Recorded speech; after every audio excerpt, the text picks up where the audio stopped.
Welcome to the Bibliophile. In this opportunity, I'm going to share with you a review of a very interesting novel. This play was taken to the cinema in the movie where Orson Welles participated. This work is The Third Man from Greene.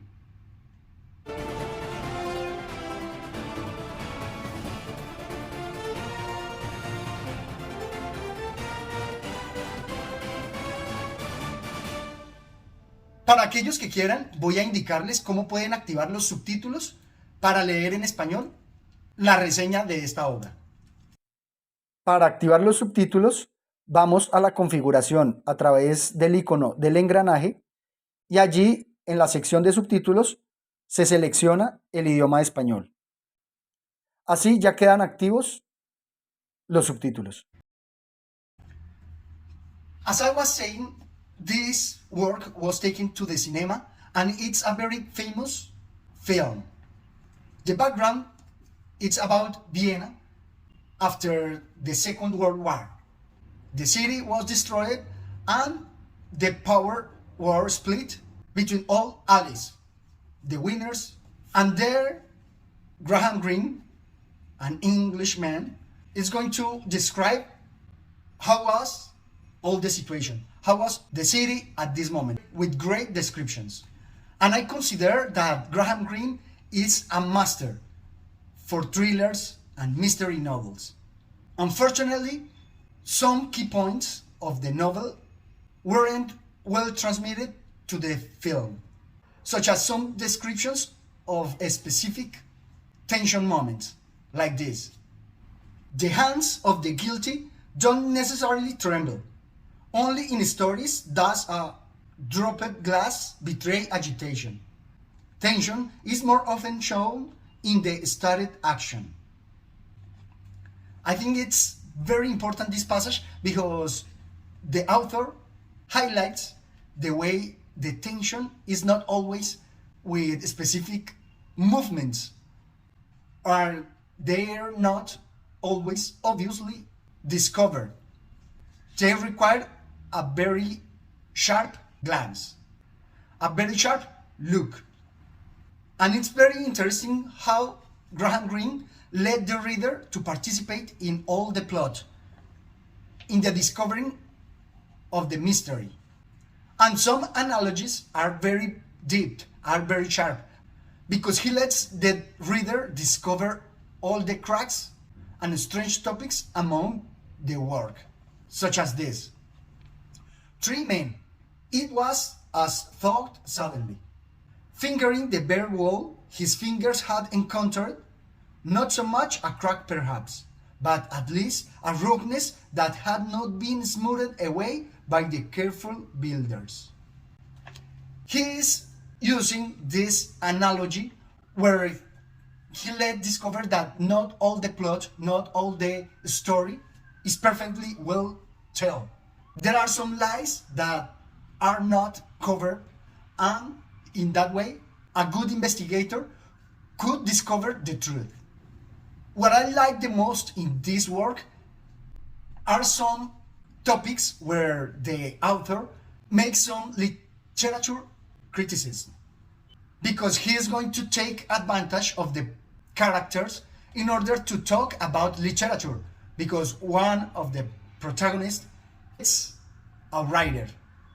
So, as we saw in the Quixote, he's going to use the same technique in order to talk about literature, specifically about British writers like Virginia Woolf, between others.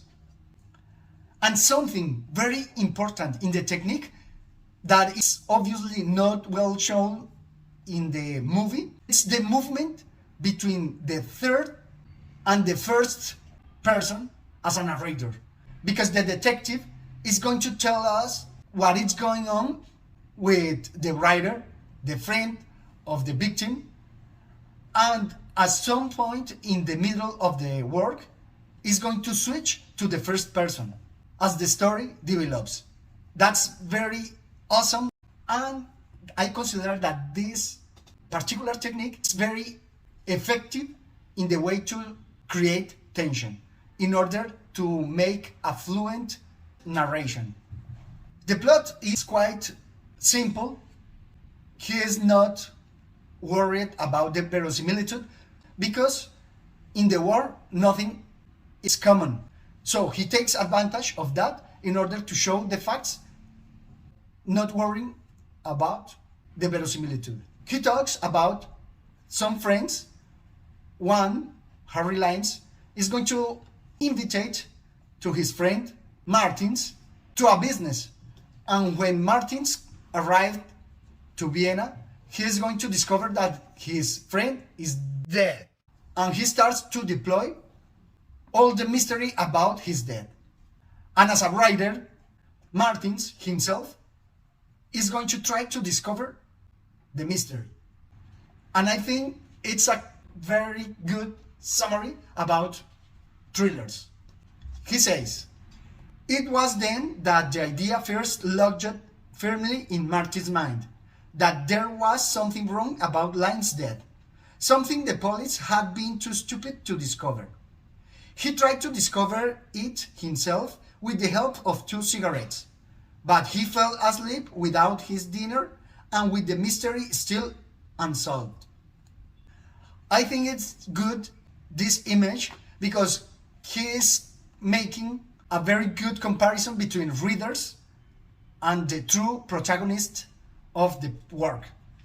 We, as readers, we try to discover the mystery sitting down in our sofa or our chair while reading, and in that way, in the safety of our place, trying to discover the whole plot, to discover the mystery.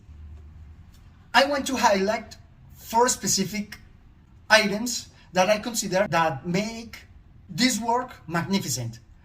The first one is about the romanticism of the friendship and the honor that he deploys in this work.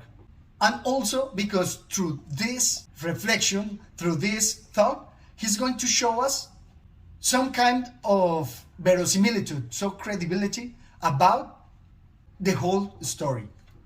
It tells us Rollo Martins believed in friendship, and that was why what happened later was a worse shock to him than it would have been to you or me. You because you would have put it down to an illusion, and me because at once a rational explanation, however wrongly, would have come to my mind.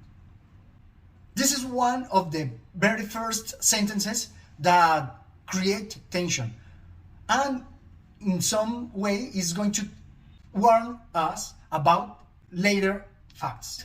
The second aspect that I want to highlight is a kind of existentialism, because he's going to talk about existence and the decisions, how people create their own existence, their own beings through the decisions in their lives, such as this.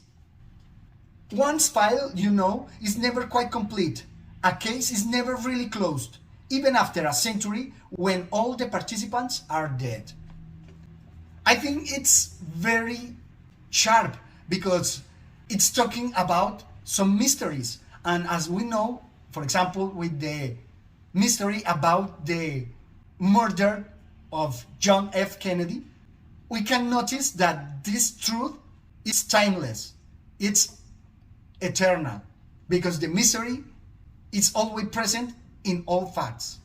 Another thing that I consider very important is about the betrayal, about how we know other people. For example, you can know everything about your couple, about your partner, and some kind of idealization is present when you idealize your beloved.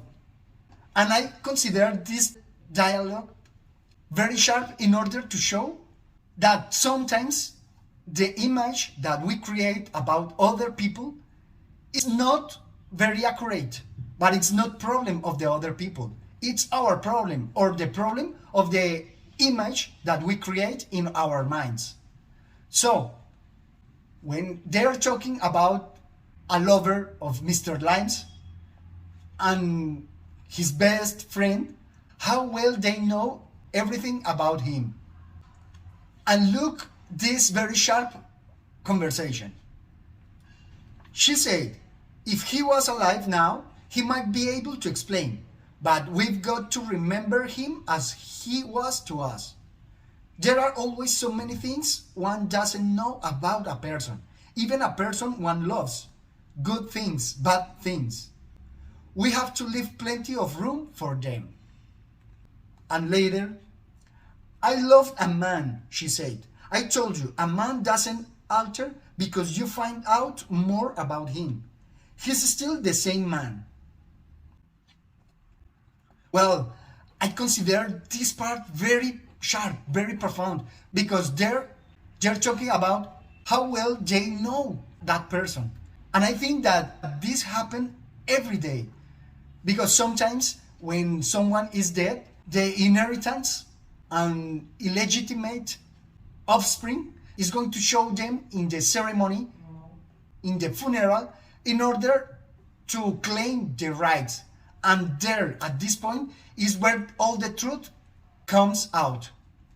And they realize that something that they consider maybe is quite different. And the image that they have of that person is going to change. But it doesn't mean that the person is different. The person was the same, always the same. What changed is our image about him. I think this part very profound. The third aspect that I want to highlight is some kind of dilemmas. For example, in the business, something that it's very current today. This racket went on quite happily for a while. Occasionally, an orderly was caught and punished, but the danger simply raised the price of penicillin. Then the racket began to get organized. The big men saw big money in it, and while the original thief got less for his spoils, he received instead a certain security. If anything happened to him, he will be looked after. Human nature, too, has curious, twisted reasons that the heart certainly knows nothing of. It eased the conscience of many small men to feel that they were working for an employer. They were almost as respectable in their own eyes as wage earners. They were one of a group, and if there was guilt, the leaders bore the guilt. A racket works very like a totalitarian party. This passage is very profound. It's full of Pascal philosophy, where they talk about the heart knows some things that the reason is not capable to cover. And also, I consider this part very actual, because today with illegal businesses, it's quite the same.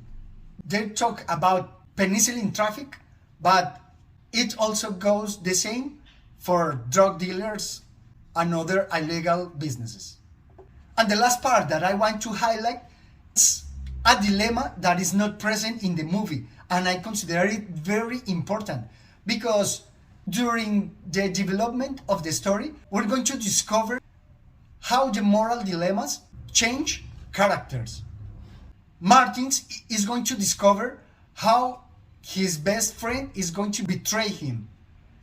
Harry Limes is going to show us a dilemma related with penicillin traffic.